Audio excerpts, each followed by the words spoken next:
Lep pozdrav, spoštovane gledalke in gledalci v oddaji z učiteljem Cerkve Poučevanje vere. Veseli smo, da je tokrat po dolgem času spet z nami eminentni gost, ljubljanski pomožni škof, monsignor dr. Anton Jamnik. Lepo pozdravljeni, gospod škof. Prisrčen pozdrav. Danes Sveta Cerkev praznuje zelo velik praznik. Spomin Jezusovega darovanja v Jeruzalemskem templju, svečnico. Morda za uvod nekaj misli o pomenu današnjega praznika. Lep pozdrav vsem skupaj in vam. Današnji praznik Jezusovega darovanja v templju, svečnica, ker blagoslovimo na ta dan sveče, ima čudovit pomen v tem smislu, da se zavedamo, da je naše življenje dar. Življenje nam je darovano in poslani smo, poklicani, da ga darujemo drugim, da smo drug drugemu dar. Jezusovo darovanje v templju je povezano z lučjo. Simeon je pričakoval, se srečal z Jezusom, prerokinja Ana. Skratka, gre za pričakovanje, hrepenenje po luči, in če to iščemo, je čudovito sporočilo današnjega praznika to, kar je veliki iskalec Paul Claudel zapisal, da luč ni odrečena tistemu, ki jo z iskrenim srcem išče. Nikomu na tem svetu. To se mi zdi, da je sporočilo čisto za vse ljudi, ne samo za kristjane, za druga verstva, za vsakega človeka, ki ima v sebi iskreno srčno odločitev za dobro in lepo.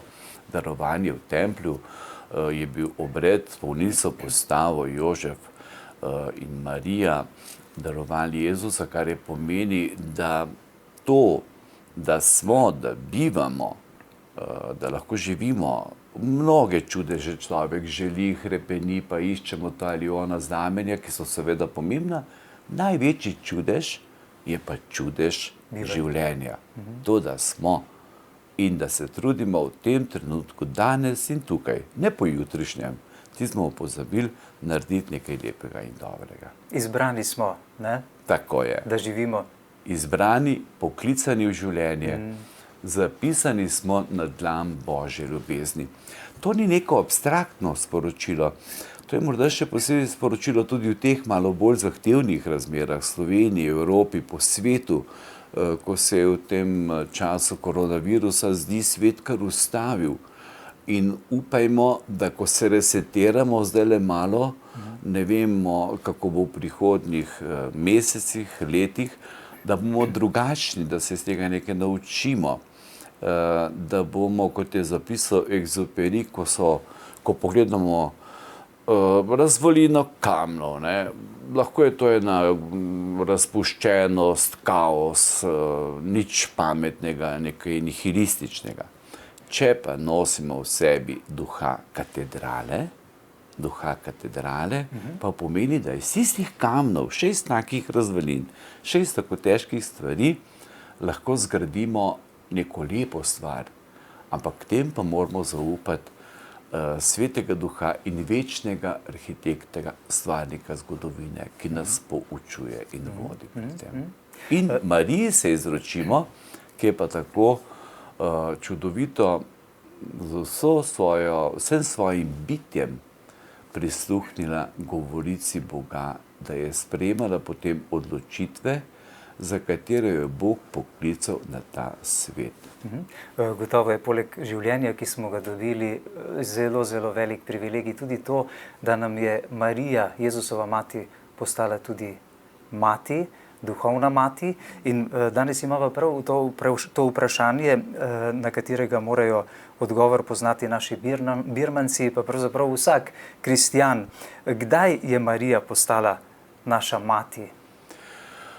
Marija je postala naša mati, če gledamo čisto teološko, svetopisansko, ko Jezus na križu reče Janezu, glej, tvoja mati. Torej, Marija je Janezova mati, naša mati. Reče pa Mariji tudi, glej, tvoj sin. Torej, Marija je naša mati v tem trenutku, ko Jezus naredi neke vrste oporoko svojega življenja, se zaveda, kako smo lahko nemočni, šibki, krhki In na poti nismo sami. Marija je naša mati. Marija je tista, ki je zgled izpolnjevanja Božje volje. Po drugi strani pa, če gledamo potem velikonočna skrivnost, smrt na križu, stajenje, potem pa Marija je skupaj z apostoli molila, binkošti so bili skupaj apostoli in Marija. Torej, Marija je naša duhovna mati, mati, Jezusova mati, zaradi tega, ker je zgled, kako smo tudi mi poslani, da uresničimo svoje življenjsko poslanstvo, hkrati pa tudi, da bi poslušali Boga. In če bomo poslušali Boga, bomo poslušali tudi bližnje, razumeli, odpuščali, bo nas dobrota, usmiljenje in zaupanje takrat, ko je najtežje v življenju. Pod križem je bilo to. Najtežji trenutek. Ampak, glej, tvoja mati, nisi sam. Zakaj menite, da je Jezus ravno v svojem največjem trpljenju dal Marijo nam za mater?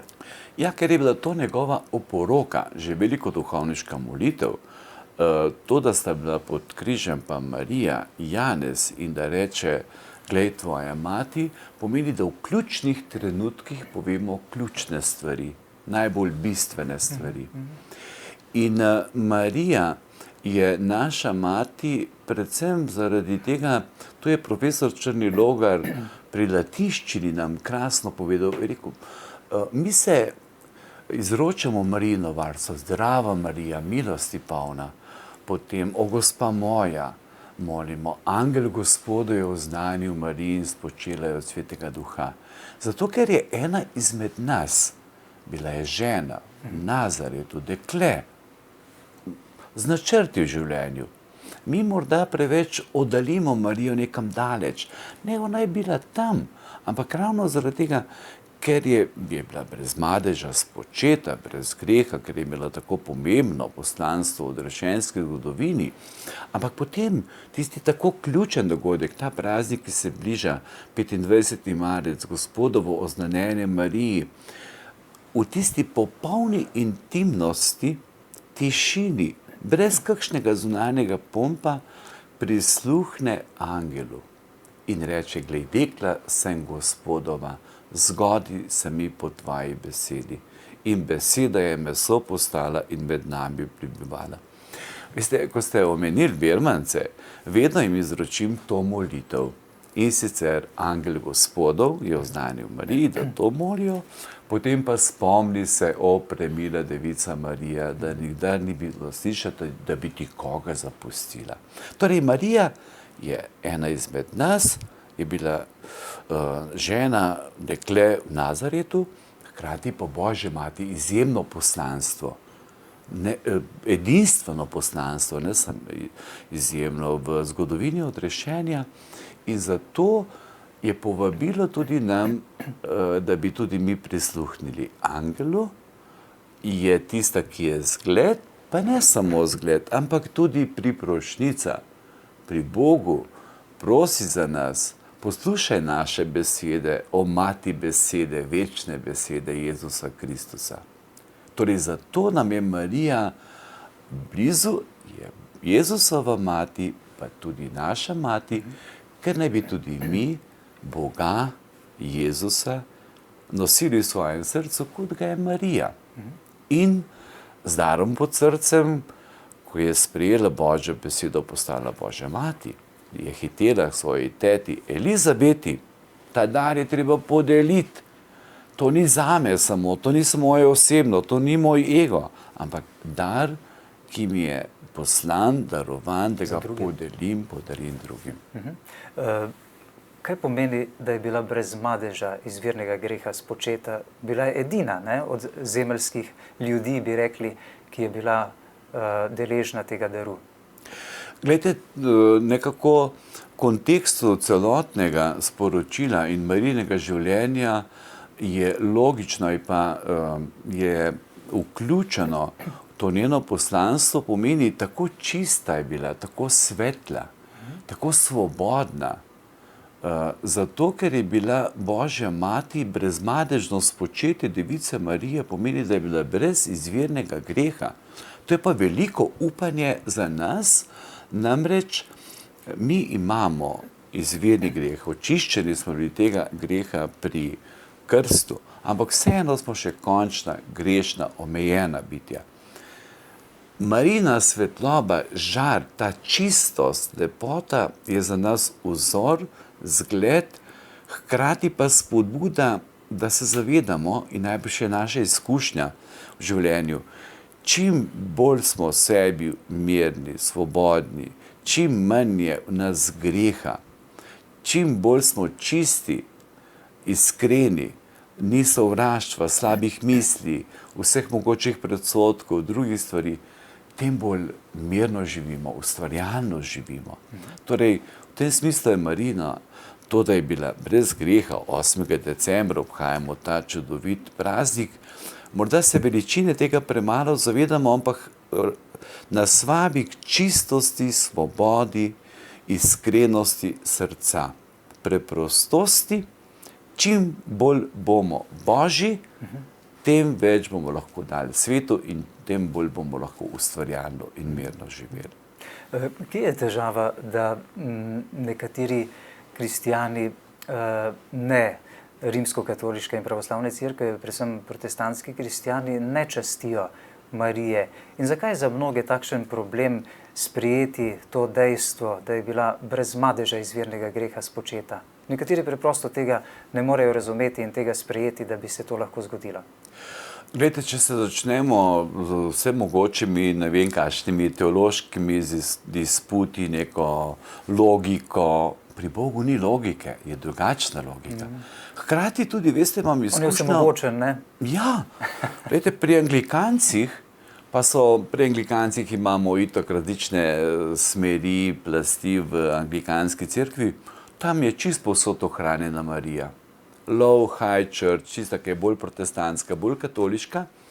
Zanimiva izkušnja pri meni pa je, da pri nekaterih prijateljih po svetu, protestantih, različnih skupnostih, protestantskih evangeličanske cerkve, doživljam, da znova želijo v svoje svetišča vpeljati več tega sakralnega, več tudi svetnikov na drugačen način, ampak da bi zares občestvo svetih in Marije in brezmadežnega spočetja Marije, kar pomeni preprosto povedano, da teološko stvari ne zapletemo, pomeni predvsem to, da je ta svoboda čisto srca. Marijino življenje je bilo tako čisto sveto, da je lahko popolnoma prisluhnila Božjemu darovanju.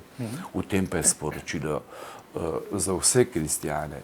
In pri mnogih prijateljih po svetu, predvsem z Anglikanci imam veliko stika, tudi z Anglikanci v Indiji, na Kitajskem, ki so kar močni, Koreji.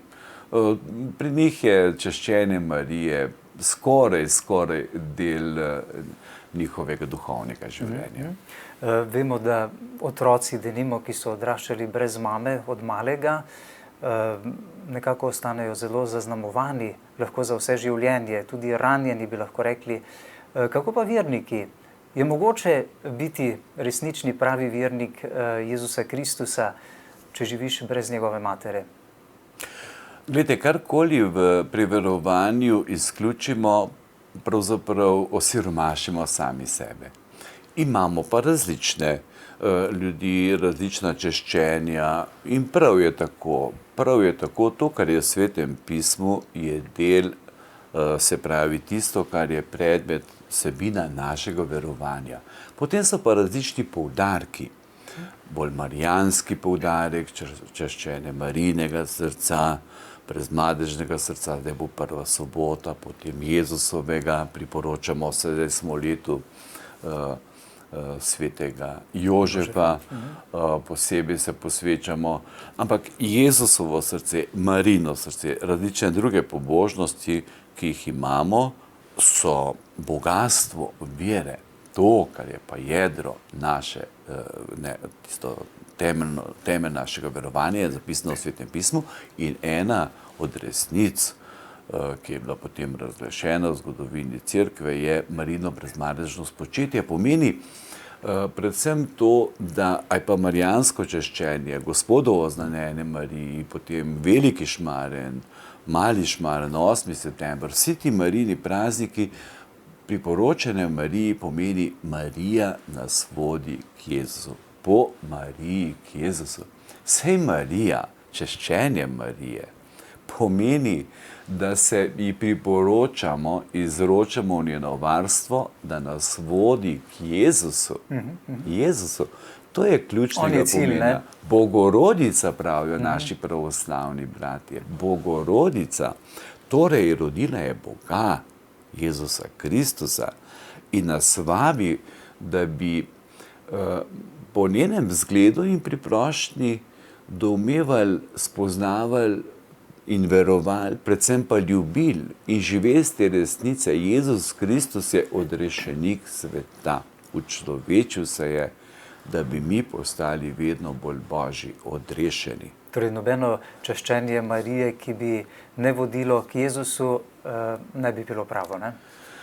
Glejte se, če gledamo različne božje poti, se pravi, če gledamo Ptujska gora, Brezje, pa gledamo Sveta gora, pa gledamo lahko Kurešček ali različne druge, pa Medžugorje, pa gledamo po svetu, Fatima, Lourdes. Vse nas vedno vodi Marija k tabernaklju, češčenju Jezusa.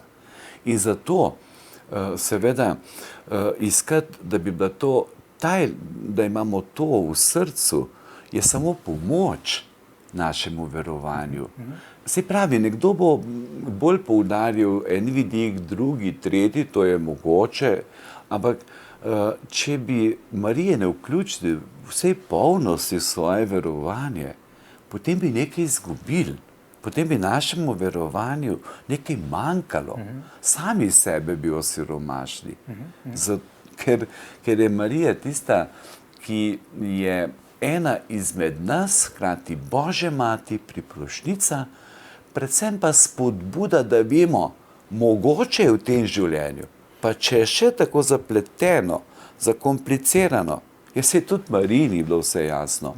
V tem nam je lahko lep zgled. Poslušala je angela. Poslušala je angel, da ji pove, kako se bo to zgodilo. Kako se bo to zgodilo, ko pa moža ne spoznam. Torej, koliko imamo mi vprašanj, kako bo v moji družini, kako se bo to zgodilo, rešilo, ta problem, ne vem, osebnih odločitvah, bolezni, zares, življenjska vprašanja so težka, zahtevna. In pri Mariji, ko se srečujem z romarji po različnih krajih, se pravi Marijini svetiščih, doživljam nekaj. Pri Mariji, pri materi sem našel mir. Ob njej sem, mati je z menoj. Ko ste dejali, da je priprošnica, ali je materina priprošnja, molitev pred Bogom kaj močnejša? Ima kakšen drugačen vpliv morda za svojega otroka? Ja, absolutno. Gledajte, Marija, ker je zdaj, zopet so ta naša človeška vprašanja, ker imamo Marijo, imamo svetnike, imamo svetega Jožefa, kot sem omenjal, zdaj v leto svetega Jožefa. Vsi svetniki so nam čudovit zgled na poti k Bogu. Marija je pa Božja mati, Marijino mesto je pa posebno, drugačno od rešenski zgodovini. Zato je češčenje Marije, priporočanje v njeno varstvo, njeno priprošnjo, ena, veste, notranja moč, predvsem pa mir, pa korajža življenju je mogoče.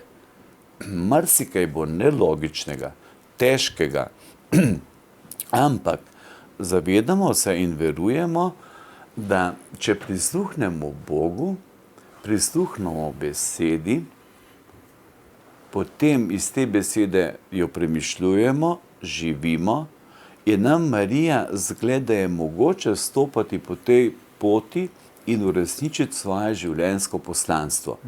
V tem je Marija ima edinstveno mesto v odrešenski zgodovini. Seveda se priporočamo, mi smo doma vedno molili drožni venec, potem smo svetemu Jožefu se izročili varstvo za srečno zadnjo uro, svetemu Antonu, pa ate še pa mama so v priložnostih še druge svetnike, posebej so bili razvrščeni skozi celo leto, komu smo se izročali. To mimo včasih morda ta človeški pogled, kdo in kako bo kaj. Priporočajmo se, molimo, izročimo svoje življenje to in varstvo, zgled so nam priprošniki. Marija, samo osebno lahko povem, da ne bo samo morda gledalo teoretično, meni je v vseh ključnih odločitvah v življenju, to smo bili od otroštva, ko smo bili čist majhni še, 5 otrok, smo šli na Brezje, cel dan smo bili pri vseh mašah, potem litanijah, spovedi in tako naprej, potem je bil še sladoled pa malca, ampak in potem kasneje, osnovni šoli, gimnaziji, do fakulteti, duhovniškem, zdaj, ko sem vse ključne odločitve, lahko osebno rečem, sem šel pa bil pri Mariji, molil pa rekel, saj ne vem, kaj naj naredim, ne vem. Marija, priprošnica si, zgled si, mati si. In veste, človek čuti nek mir, neko odločitev sprejmeš, pa ne veš točno, kako bo, ampak čutiš, da je to to. Da je to to. Si v neki gotovosti. Ja, neka gotovost. Je še vedno tveganje, saj brez tveganja ne gre. Ne gre brez tveganja. Če bi kar čakal, da bo kar padlo, nič ne bo padlo. Ampak čutiš nek mir, da rečeš, ne vem, zgodi se nekaj, to ni racionalne razlage, ni človeške razlage. Je milost, ne gotovo. Milost, tako je. In tudi, če se spomnim, lani smo obhajali stoletnico rojstva nadškofa Šuštarja, on je še v ključnih trenutkih odločitev kot nadškof, potem, ko šlo za samostojno Slovenijo, obhajamo 30. obletnico samostojne Slovenije, plebiscita, letos razglasitve samostojne države. Kadar je bilo možno, še ko je bila vojna za Slovenijo, ko je bilo možno še na Brezje, tako izročitev slovenskega naroda v Marijino varstvo.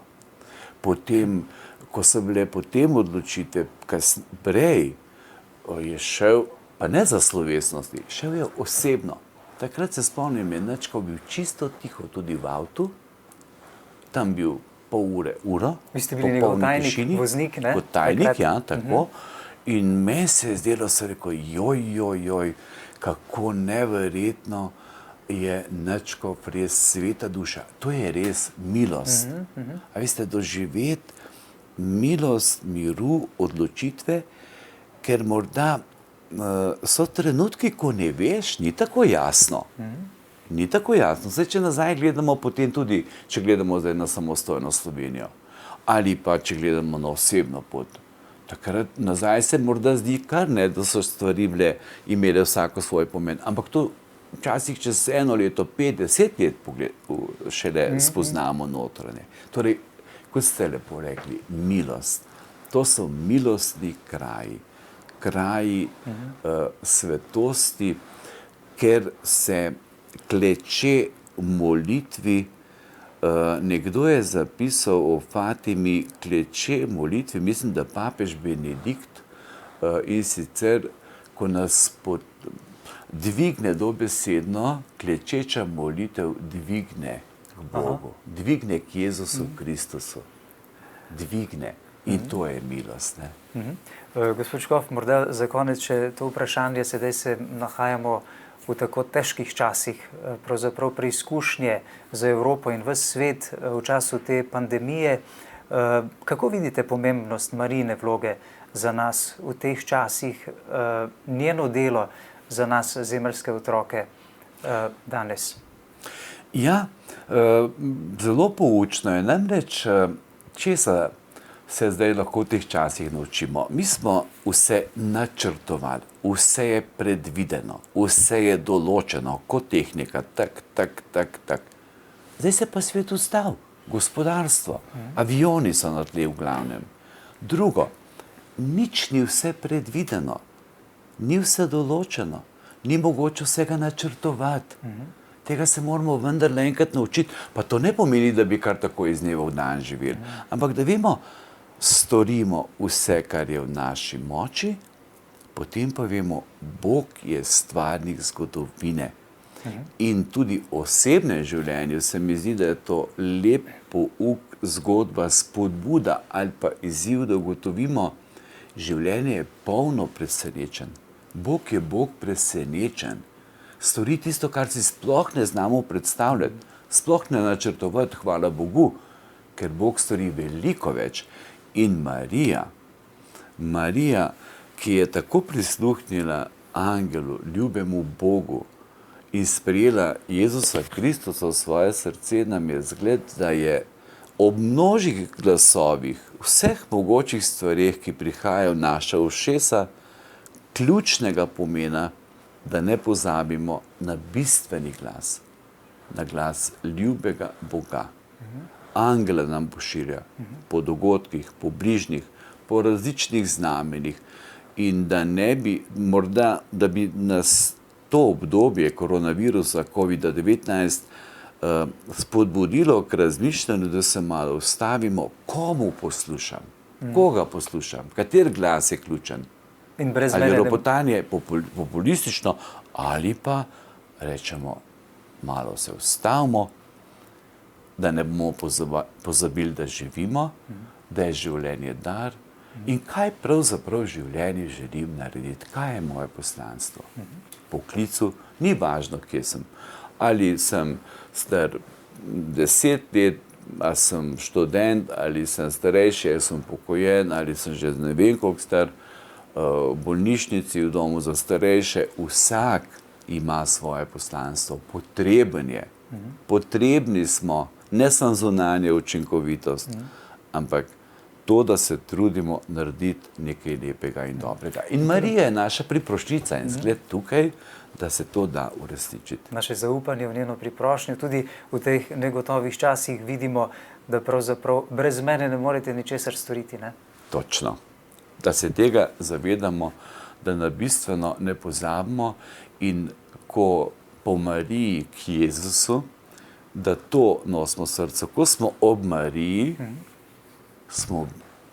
se naše vrata odpirajo k Božjemu Sinu oziroma nas ljubi Sin, Jezus Kristus, objema, nam daje moči, zavesti, da smo ljubljeni, da nismo sami, da smo odrešeni, da je velikonočna skrivnost temelj našega življenja in da živimo v občestvu.